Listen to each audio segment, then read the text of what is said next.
todo eso es la lengua. Entonces, este pequeño pedacito que queda ahí abajo, entre la raíz de la lengua y el paladar blando, eso es la orofaringe, ¿sí? Que es la que permite conectar la cavidad bucal con la faringe, porque el alimento tiene que hacer otro recorrido, el alimento va a hacer un recorrido por acá, va a entrar el alimento a la cavidad bucal, lógicamente cambia el tamaño de todo esto, se mete por ahí, llega hasta el fondo de la cavidad bucal, ingresa a la orofaringe y después ese alimento tiene que pasar al esófago. Fíjense dónde está el esófago, ahí lo voy a marcar. El esófago está acá, arriba, a dorsal de la laringe y de la tráquea. ¿Ven? Está arriba de la laringe y de la tráquea. Entonces el alimento tiene que pasar desde la orofaringe y pasar para este lado, hasta ahí. Por eso es que la faringe, en su conjunto, es una estructura y es una vía de cruce del aparato digestivo y del aparato respiratorio, porque se cruzan ambos sistemas.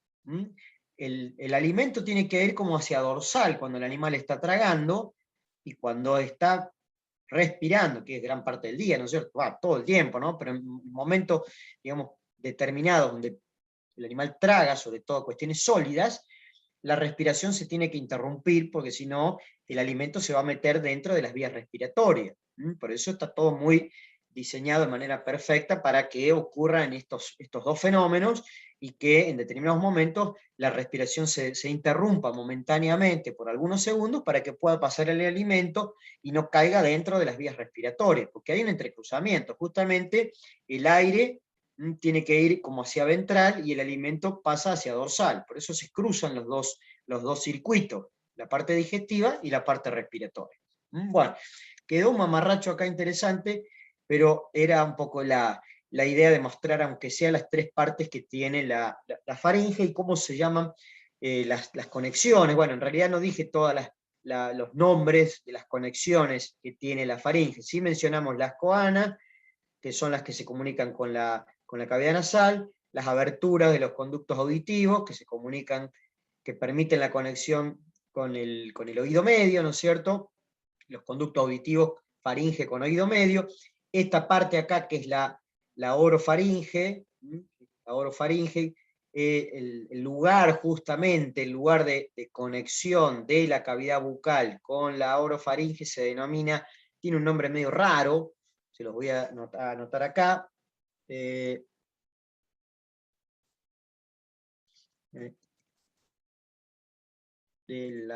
Un nombre más raro tiene, pero bueno, así se denomina. Está mal escrito acá. Es así. Istmo de las Fauces, ¿sí? Ese es el nombre que tiene justamente la conexión de la cavidad bucal, el fondo de la cavidad bucal, con la orofaringe, ¿está bien? Así se denomina ese pequeño lugar, ese pequeño espacio entre orofaringe y cavidad bucal. Se llama así, Istmo de las Fauces, ¿sí? Istmo porque es un lugar muy estrecho, por eso justamente tiene ese nombre, ¿no? Ese es el término que tiene ese pequeño lugar donde se comunica la cavidad bucal con la orofaringe. Bueno, después tenemos la abertura laringea, ¿sí? Que es justamente la conexión, la apertura o abertura laringea, perdón, que es lo que permite la conexión de la laringofaringe con la laringe. ¿Sí? Un nombre ahora sí un poco más evidente, ¿no? Más fácil. ¿Sí? Apertura laringea se llama, es el lugar del comienzo de la laringe y que permite la conexión de faringe con laringe. Y también está la apertura o el orificio esofágico que está justamente ahí. Que está justamente ahí. Eso es lo que permite la conexión con el esófago. Es decir, si ustedes se ponen a sacar cuenta, tenemos dos coanas, hay dos coanas, dos aberturas faringias de las trompas auditivas, ahí ya tenemos 4 orificios, después tenemos el istmo de las fauces, 5, la abertura esofágica 6 y la abertura laringea 7. Son 7 aberturas que tiene la faringe. ¿sí? Hay 7 aberturas que tiene, 7 conexiones que tiene de alguna manera la faringe. Por eso la hace tan, tan compleja, ¿no? Por eso la hace tan, tan complicada y que es funcionalmente muy, muy importante. Porque controlan, digamos, ahí adentro la musculatura de la faringe, el paladar blando, que acá lo estamos viendo un poquito más, más evidente por el hecho de que es una fotografía de un corte anatómico. Ahí se ve el paladar blando, ahí está el paladar blando, toda esta estructura, todo esto es el paladar blando de un caballo muy grande, muy largo, muy muscular, es bastante importante el paladar blando en este caballo, en estos animales, todas las especies tienen paladar blando, ¿no? Pero digamos el caballo tiene una longitud que es bastante, bastante interesante. Todo eso es el paladar blando.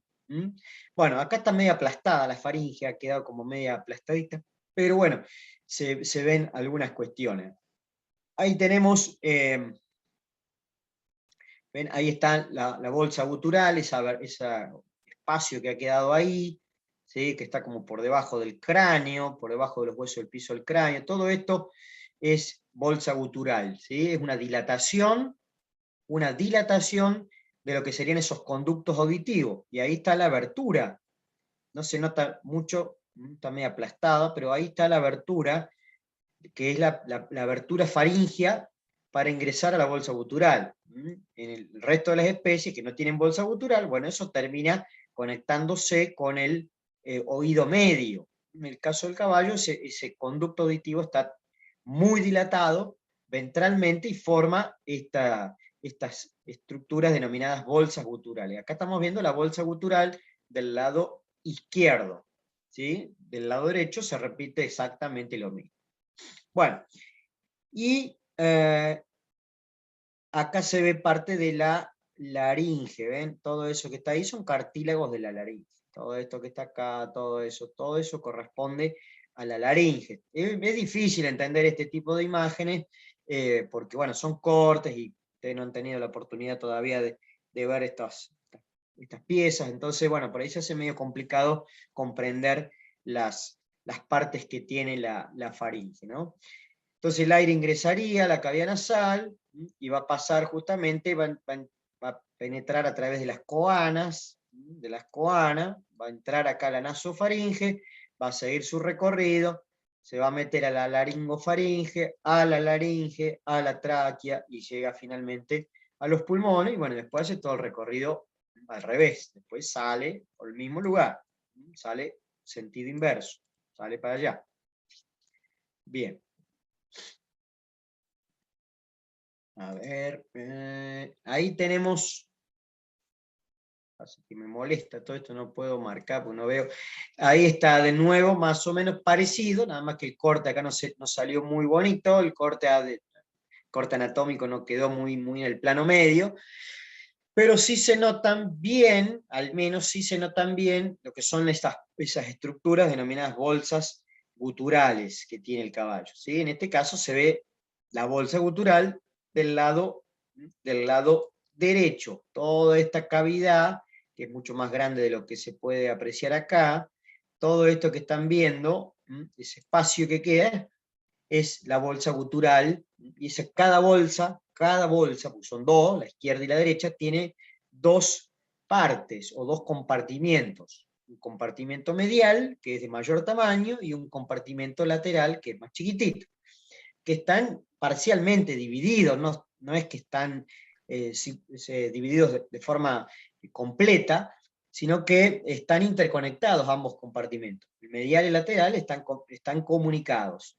Bueno, ahí estamos observando la bolsa gutural y se ve también con claridad esta abertura faríngea que va a permitir que se conecte entonces la bolsa gutural con la faringe, con la nasofaringe, y lógicamente también, en definitiva, se va a conectar con el oído medio. Bueno, ahí, más allá que está la flecha encima, pero ese pequeño espacio que queda ahí corresponde, ¿no es cierto?, entonces al fondo de la cavidad bucal, el comienzo de la orofaringe, justamente estaría todo ahí muy mezclado, ese istmo de la fauce, que sería el lugar de conexión del fondo de la cavidad bucal con la orofaringe. Bien. Ahí tienen algunos detalles, algunas cuestiones descriptivas de lo que serían las bolsas guturales. Las bolsas guturales, una dilatación de la parte ventral de los conductos auditivos. Bueno, acá un poco la topografía, es decir, qué parte ocupan, con qué estructuras se relacionan. Hay un montón de elementos anatómicos que están en estrecho contacto con estas bolsas guturales. Tiene también una mucosa de tipo respiratorio, es decir, que adentro hay una pequeña secreción de moco, una pequeña, está tapizada por toda esa mucosa, y esa mucosa tiene la posibilidad de producir también cierta cantidad de moco. Predominantemente adentro hay aire, ahí adentro hay aire, no es que eso está lleno de líquido, sino que está lleno de aire. El aire ingresa también a nivel de las bolsas guturales, entra y sale de manera periódica, y esas bolsas ya se han descrito algunas de las funciones por las cuales estarían ahí presentes en estos animales, y esas bolsas, al estar en estrecho contacto con un montón de estructuras anatómicas, cuando se enferman, porque también aparecen patologías de las bolsas guturales, de ahí un poco conocer la existencia, por qué saber que existen estas, porque en muchos casos ustedes van a ver que tienen que estudiar patología de las bolsas guturales. Las bolsas guturales se pueden afectar por distintas causas. Una de las más complicadas del manejo médico es cuando se contaminan por hongos. Se meten hongos dentro de las bolsas guturales, proliferan los hongos ahí adentro, empiezan a generar una serie de erosiones, liberan sustancias los hongos que empiezan a carcomer como las paredes de las bolsas, y en definitiva terminan lastimando las estructuras que están pasando por dentro de la bolsa guturales, entre ellas algunas arterias que son realmente muy importantes, arterias que llevan sangre al cerebro. Entonces, bueno, ustedes van a estudiar las patologías de las bolsas guturales, las afecciones del aparato respiratorio del caballo, y van a mencionar ahí estas estructuras y cuáles son las patologías que pueden ocurrir. Como decía recién, una de las más complicadas es la infección por hongos, ¿sí? Hay una serie de hongos que está también muy estudiado, y qué es lo que hacen ahí adentro. Bueno, en definitiva, es una patología bastante complicada de resolver, y en muchos casos termina bastante mal. Bueno, ahí después les voy a mostrar algunas cositas, pero no me quiero meter mucho en la clínica ni en la patología. Ahí tienen también más o menos la capacidad. Esto puede variar un poco de acuerdo al tamaño del animal, ¿no es cierto? A la raza, al tamaño del animal, pero esa es más o menos la capacidad que tienen en un caballo adulto, ¿no? Un caballo adulto de tamaño, una talla mediana, esa es la capacidad que tiene. ¿Cómo dice? No escucho. Bueno, ahí tienen la topografía. Hay alguien que está preguntando algo, no sé, no entiendo lo que están haciendo. Ahí tiene la topografía. Esto es un molde, ¿sí? Un molde de la bolsa gutural, donde se metió un acrílico, un plástico en definitiva, en una cabeza, un cadáver, ¿no es cierto? Y después, al macerarlo, al permitir que todo el tejido blando se descomponga, se salga, quedan moldes, ¿no es cierto?, de estructuras de cavidades. En este caso, ahí está la bolsa gutural, ¿ven? No se alcanza a ver bien hasta dónde llega, pero fíjense, inclusive llega hasta por acá, eso, ¿no? Es mucho más grande de lo que se puede ver, ¿sí? Bueno, ahí tenemos la bolsa gutural, la proyección de la bolsa gutural, en este caso del lado izquierdo, perdón, del lado derecho. Bueno, eso está bueno para poder entender tridimensionalmente cómo por ahí son estas cavidades, que son bastante complejas, ¿no? Entonces ahí está el molde de la bolsa gutural, y se ve también el lugar donde pasa el huesito, bueno, no importa. En definitiva, es un poco la idea, también tener nociones de la ubicación, de la topografía de las cosas, que también la vamos a ver el año que viene. Acá tenemos un esquemita muy básico, pero ahí hay un vaso sanguíneo, una arteria, no está pintada, pero esto es una arteria realmente muy importante, y que se va a ramificar, y parte de esas ramas parte de esas ramas, sobre todo esta que estoy pintando acá, son las que se van a dirigir hacia el cerebro, para nutrir al sistema nervioso, ¿no? Entonces justamente está pasando sobre la pared de la bolsa, está en contacto estrecho con la pared de la bolsa gutural. Y esa arteria se llama carótida interna, una arteria muy importante porque va a permitir que llegue sangre con oxígeno y nutrientes al cerebro. Bueno, esa arteria es una de las arterias que por ahí se suelen afectar cuando ingresan hongos, contaminan las bolsas guturales con hongos y empiezan a lesionar las paredes de la bolsa y termina lesionando también la pared del vaso sanguíneo. Y ahí ocurre una hemorragia, al principio puede ser bastante leve, pero si sigue progresando la enfermedad, si sigue proliferando los hongos y siguen lesionando las paredes de la bolsa y de la arteria, la hemorragia puede ser realmente masiva y el animal a veces muere, o a veces hay que, lamentablemente, porque no se puede resolver, a veces lamentablemente hay que eutanasiarlo al animal. Esto yo he visto solamente un solo caso, pero sé que es bastante frecuente en algunos lugares, ¿sí?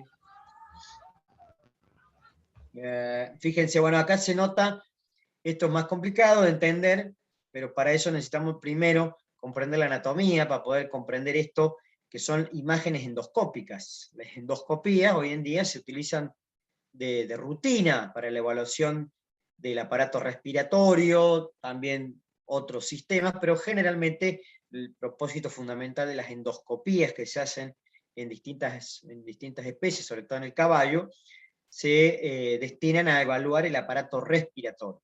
Ahí tienen ese aparatito que ustedes están viendo ahí, un aparato bastante costoso, que tiene una fuente de luz, que es esto, que nos permite iluminar, ¿no es cierto?, adentro de las cavidades, porque si no, no se observa nada. Bueno, pueden meterle también líquido en algunos lugares, pueden sacar muestras también. Bueno, es un aparatito interesante, ¿no es cierto? Ustedes apoyan el ojo justamente acá, ¿sí? Esto también algunos más complicados y más costosos también, se pueden conectar a una cámara, entonces queda una videoendoscopía, entonces queda filmado, todo lo que ustedes ven queda filmado y eso está buenísimo para poder después estudiarlo de mejor manera.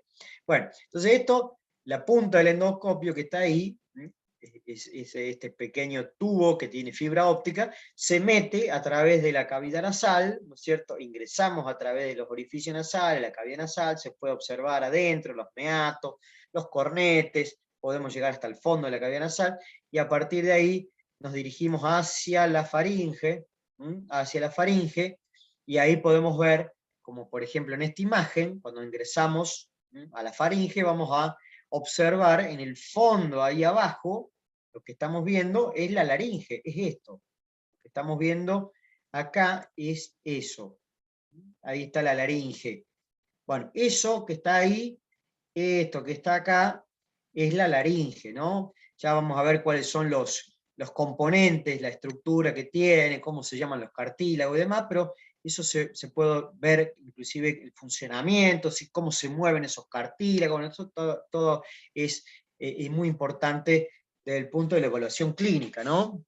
Entonces, bueno, también está la posibilidad de con estos endoscopios de meternos dentro de las bolsas guturales. Hay que ingresar a las aberturas faríngeas, es decir, hay que entrar a esas pequeñas hendiduras, esas pequeñas rendijas, que están acá, ¿ven? Ahí hay una, y ahí está la otra, las paredes de la nasofaringe, las paredes laterales de la nasofaringe, y bueno, y hay que ingresar ahí, y una vez que ingresamos dentro de las bolsas guturales, vamos a empezar a observar esto, que es bastante complicado, ¿no? Entender la anatomía de esto es bastante complicado, porque es una anatomía en vivo, una anatomía tridimensional, y bueno, para eso primero hay que comprender mucho más la anatomía con los cadáveres para poder entender mucho mejor esta cuestión.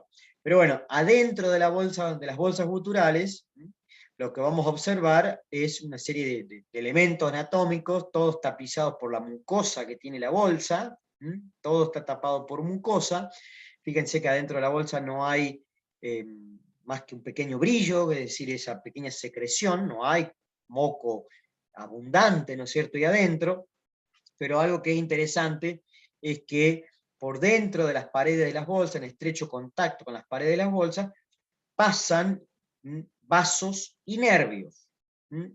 Entre ellos, esto que están viendo acá, este cordón que están viendo acá, esa es la arteria, una de las principales arterias que lleva sangre hacia el cerebro, la carótida interna. Eso se puede observar. También ahí hay otra arteria de mayor calibre, que es la carótida externa. Hay nervios, ¿sí?, que son estos cordones que se ven ahí. Ahí hay un nervio, ahí hay otro.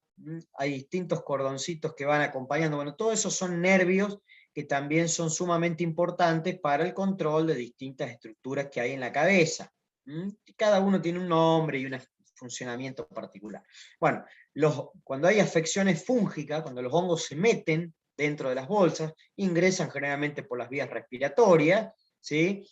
Estos honguitos se meten dentro de la bolsa y empiezan a adherirse justamente en los lugares donde están las arterias. Generalmente la carótida interna empiezan a proliferar justamente en ese lugar y empiezan a lesionar las paredes de la bolsa y terminan también lesionando, si uno no hace un tratamiento médico importante y lo podemos controlar, terminan lesionando las paredes de la arteria. Y eso provoca al principio un pequeño sangrado, ¿sí?, pequeño sangrado que sale por la nariz, pero puede llegar a provocar un sangrado realmente muy profuso, es decir, un sangrado muy severo como el que están viendo acá. Ahí está de nuevo una imagen endoscópica de la bolsa gutural.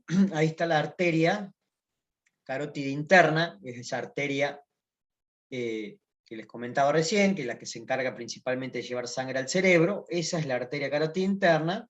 Ahí está la externa, bueno, hay un montón de otras cosas, pero cuando se lesiona realmente de manera un poco más importante la pared de la arteria, puede provocar este tipo de sangrado.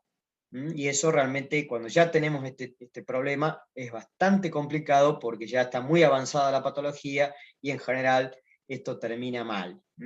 Bueno, acá tienen, esto es bastante complejo para aprenderlo ahora porque, bueno, hay un montón de estructuras anatómicas que no las conocemos, no tenemos mucha idea, pero digamos, en cada compartimiento que tiene la bolsa gutural, tanto la izquierda como la derecha, hay un montón de elementos anatómicos. Yo remarqué acá una de las arterias más importantes, ¿sí?, que es la carótida interna, pero hay un montón de otras cosas que están en estrecho contacto con la bolsa gutural, ¿sí? Hay otras arterias, hay también venas, hay nódulos linfáticos, hay nervios, hay un montón de cosas que están transitando y que están pasando acá por las paredes de las bolsas. Bueno, con que por lo menos les quede la idea de que estas estructuras están en el caballo, que son dilataciones de los conductos auditivos, que se comunican con la nasofaringe, ¿no?, que se comunican con la nasofaringe, y que estas estructuras el día de mañana se pueden lesionar y pueden afectarse por distintos patógenos y que puede llegar a provocar este tipo de alteraciones. Bueno, ya con eso creo que es suficiente. Después habrá que complementar un poco más el estudio cuando conozcamos algunos otros elementos anatómicos, porque si no ahora queda medio en el aire mencionar un montón de elementos acá, como son nervios y demás. Pero bueno, esa es un poco la idea, ¿no?, que tengan esa noción de que estas estructuras son realmente importantes. El funcionamiento ahí está en debate, todavía hay algunos investigadores que dicen que estas estructuras sirven para enfriar, ¿sí?, funcionarían como una especie de radiador que enfría la sangre que ingresa al cerebro a través de esta arteria, porque al entrar aire permanentemente adentro de las bolsas guturales, cuando el animal hace ejercicio, que aumenta la temperatura corporal, esa sangre debería enfriarse para no llegar al sistema nervioso caliente, muy caliente, que podría ser perjudicial y lesionar, ¿no es cierto?, o complicar el funcionamiento del sistema nervioso. Entonces, la teoría está, bueno, se han hecho experimentos, y en teoría el funcionamiento es ese, ¿no? Que es el enfriamiento de la sangre que ingresa al cerebro, al sistema nervioso central. Otros autores dicen que no, que tiene que ver más con un mecanismo también de colaborar con alivianar el peso de la cabeza, bueno, de evitar, digamos, de facilitar el drenaje de moco desde el oído hacia la faringe. Bueno, todavía está ahí en debate, algunos autores dicen una cosa, otros dicen otras y demás. Pero eso es un poco lo que yo les puedo comentar. Bueno, otra estructura importante del aparato respiratorio. Acá sí ya es, a diferencia de la faringe, ¿no? Acá esto es exclusivo del aparato respiratorio, es la laringe. ¿Mm? La laringe. La laringe es una estructura principalmente cartilaginosa, ¿sí? No, más allá de que existe un soporte óseo, más allá que existe un soporte óseo que la deja como colgando a la laringe, no tiene huesos. Pueden llegar a osificarse algunos de esos cartílagos cuando el animal realmente es muy viejo, pero en general, digamos, es algo bastante raro de observar, ¿sí? Son cartílagos, básicamente, articulados entre sí, que se van a mover, algunos de ellos, gracias a la acción muscular. Hay ligamentos, hay articulaciones entre ellos, es decir, hay articulaciones o conexiones entre estos cartílagos, algunas son articulaciones sinoviales, otras son articulaciones más bien de tipo cartilaginosa, pero es una estructura, es un órgano, como dice ahí, cartilaginoso y muscular. Todo internamente, al igual que el resto del aparato respiratorio, ¿sí?, está revestido por una mucosa, ¿sí? Hay una mucosa de revestimiento en la laringe, ¿no? Todo internamente está revestido por una mucosa laringea, que también es muy sensible, que está involucrada también con el reflejo de la tos, ¿sí? Cuando esa mucosa se inflama, cuando hay algún elemento que está tocando sobre la mucosa, o el simple moco a veces puede llegar a provocar, lógicamente, el reflejo de la tos, que es un mecanismo de protección muy importante. Con el objetivo de ¿qué? Expulsar ese contenido, eso que esté ahí, para evitar que se meta más en profundidad del aparato respiratorio. Bueno, ¿para qué sirve este órgano? Fundamentalmente para regular la entrada y la salida del aire. Es decir, funciona como una válvula, en definitiva, que va a regular cuánto aire va a ingresar, cuánto aire va a salir, y eso va a depender también de las necesidades fisiológicas del individuo, ¿no es cierto? En determinados momentos va a tener que pasar mucho aire, en otros va a pasar de manera normal, en otros, bueno, va a tener que entrar mucho y salir mucho, bueno, eso va a depender, ¿no es cierto?, de las necesidades funcionales o fisiológicas del individuo.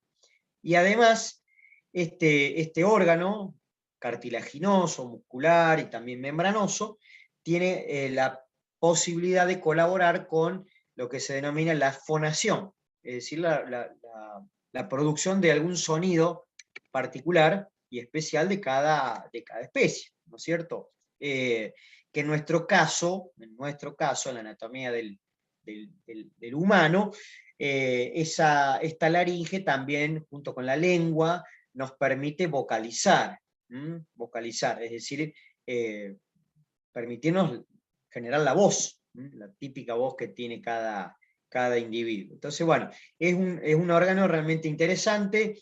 Ya van a ver que, de nuevo, sobre todo en el caballo, y también algo similar, aunque no de la misma manera, en los carnívoros es donde más problemas hay, ¿sí? En el caballo es donde más patologías van a encontrar de la laringe, hay numerosas patologías, y como el animal es un respirador nasal, donde el aire exclusivamente entra por la nariz, pasa por las coanas, ingresa a la faringe, a la laringe y demás, cuando hay alguna patología laringea, ¿sí?, en ciertas circunstancias, sobre todo en el ejercicio, puede generar, lógicamente, un problema para el paso del aire, y eso va en definitiva, complicar el desempeño deportivo que tenga ese animal, porque no entra suficiente cantidad de aire, no se oxigena bien la sangre, no elimina de manera correcta el dióxido de carbono, entonces todo eso repercute directamente sobre el aparato locomotor.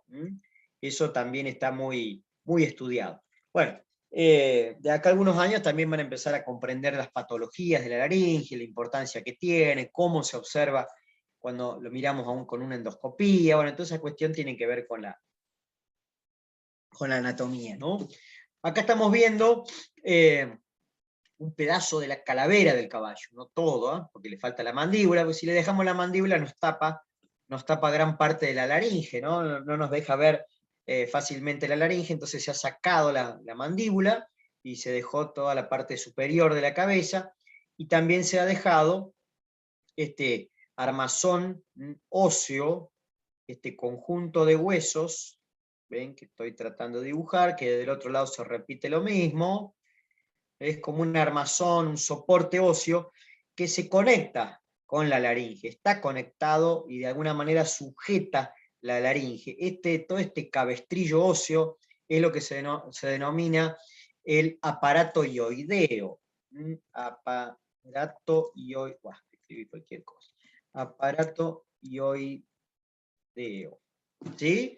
Bueno, ese aparato hioideo, una parte de este conjunto de huesos se termina conectando a uno de los cartílagos de la laringe. También hay una partecita del hioides o del aparato hioideo que va a sujetar la raíz de la lengua. Esto que estoy marcando acá, esto se mete en la raíz de la lengua. La lengua estaría por acá, más o menos por ahí, estaría la lengua. Bueno, queda mucho más para atrás, pero bueno, no importa. En definitiva, esa punta del hioides queda también sujetando, muy metida en la musculatura de la raíz de la lengua. Es decir, que el hioides, este aparato hioideo, lo que hace es sujetar en parte a la laringe, también sujetar la raíz de la lengua, y este hioides se mueve, está articulado ahí con un hueso del cráneo, con el hueso temporal, y va a moverse, ¿no es cierto?, por acción muscular. Estos huesos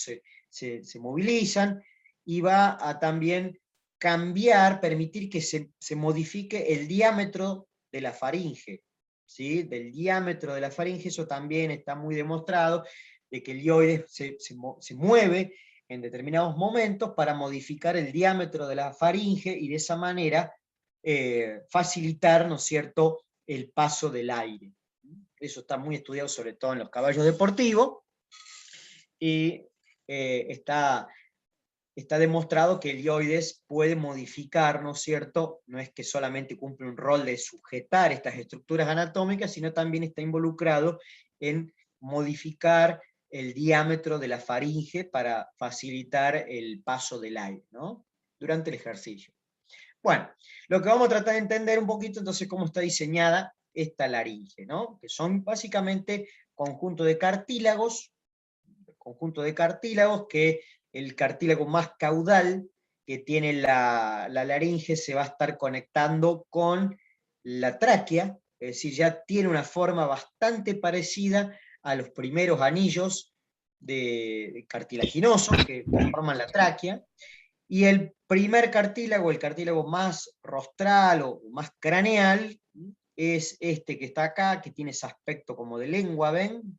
Es una estructura muy particular. Bueno, ya vamos a ver algunas características que tiene ese cartílago, que es el cartílago más rostral que forma que tiene la laringe, ¿no? Bueno, ese es el cartílago epiglótico, o también llamado epiglotis directamente, ¿no? Bueno, el cartílago más caudal es el que se conecta con la tráquea, ¿sí? Se llama cricoides, y el cartílago más rostral, ¿sí?, que está más cerquita de lo que sería la faringe, digamos, está justamente ahí, entre medio de la laringofaringe, de la orofaringe, todas esas partecitas de la faringe. Bueno, ese es el cartílago epiglótico, o también llamado epiglotis, ¿sí? Esa es la idea. Vamos a empezar a conocer cada uno de estos cartílagos, cuáles son los músculos principales que se encargan de controlar digamos, el diámetro también de de la laringe, se modifica también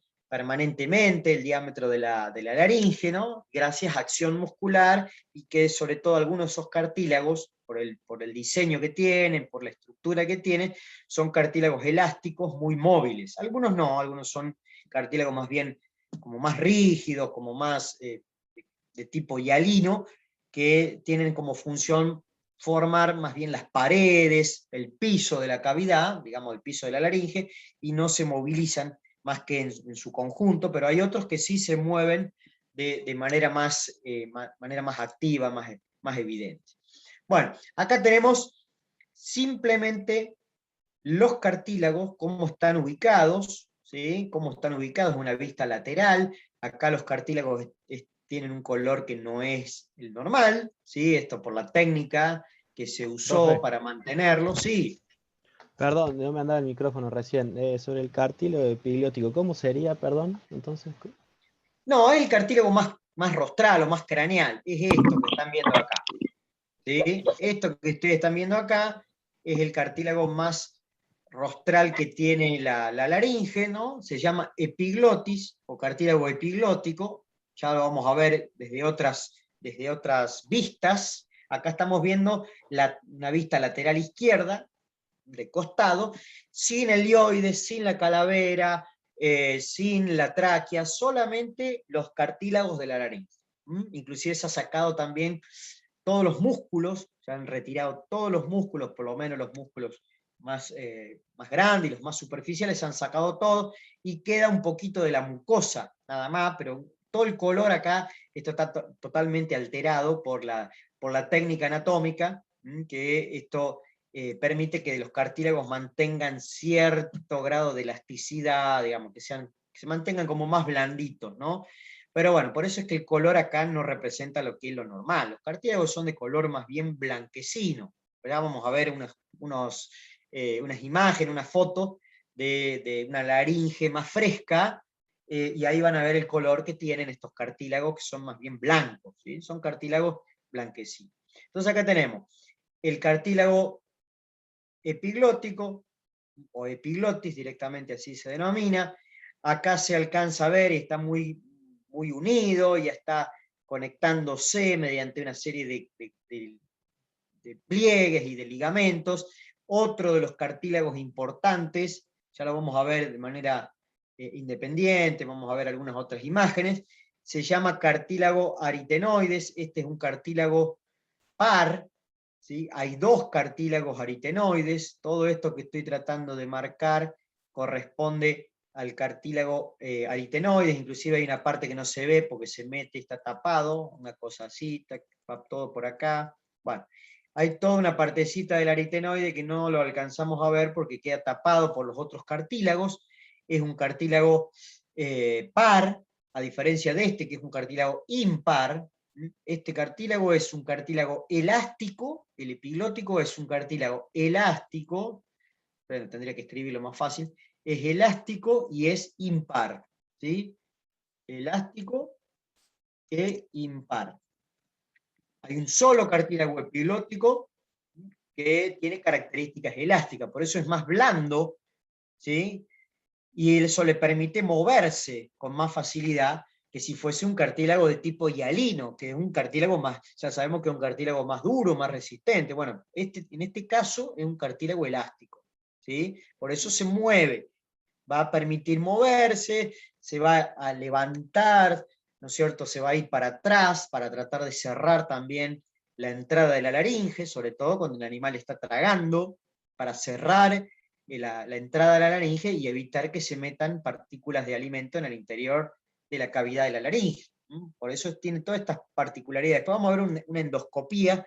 Bueno, ya la he pasado, la endoscopía, tengo otras para que vean, pero ese cartílago tiene una forma así como si fuese una hoja de una planta, ¿no es cierto?, de un árbol, como si fuese una hoja, y es bien elástico, bien blandito, por eso se puede mover para atrás, se puede mover para adelante. Bueno, está muy influenciado por los movimientos de la lengua. La raíz de la lengua, la raíz de la lengua queda por acá atrás, perdón, por acá adelante, así estaría, la raíz de la lengua estaría acá abajo.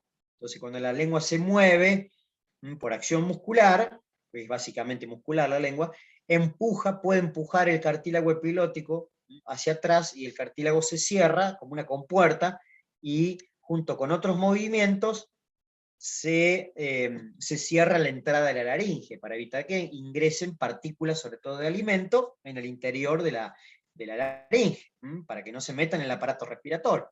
Bueno, esto tiene todo su fundamento, por qué son elásticos algunas partes, por qué se mueven de determinada forma. Bueno, ese es el cartílago epilótico, ya lo vamos a observar desde otras vistas para que se entienda mejor. Entonces tenemos el cartílago epilótico, el cartílago aritenoides. El aritenoides es un cartílago par, ¿sí? El cartílago aritenoides es par y además es una parte es elástica y otra parte es hialina. Otra parte es hialina. Es otro tipo, digamos, medio raro, ¿no? Porque es un cartílago mezclado. Una parte de ese cartílago es elástico y otra parte de ese cartílago es de tipo hialino, es más duro. La parte que es hialina, que es la de mayor tamaño, es la que casualmente se ve muy poco. La que sí se observa de mejor manera es esto, que parece como un cuernito que sobresale hacia arriba. Toda esta parte es tejido elástico, es cartílago elástico. Bueno, eso también se va a mover mucho. ¿Sí? Ya lo vamos a ver desde rostral, vamos a ver una imagen de rostral y vamos a ver el aspecto que tiene ese cuernito, ese cuerno que sobresale para arriba.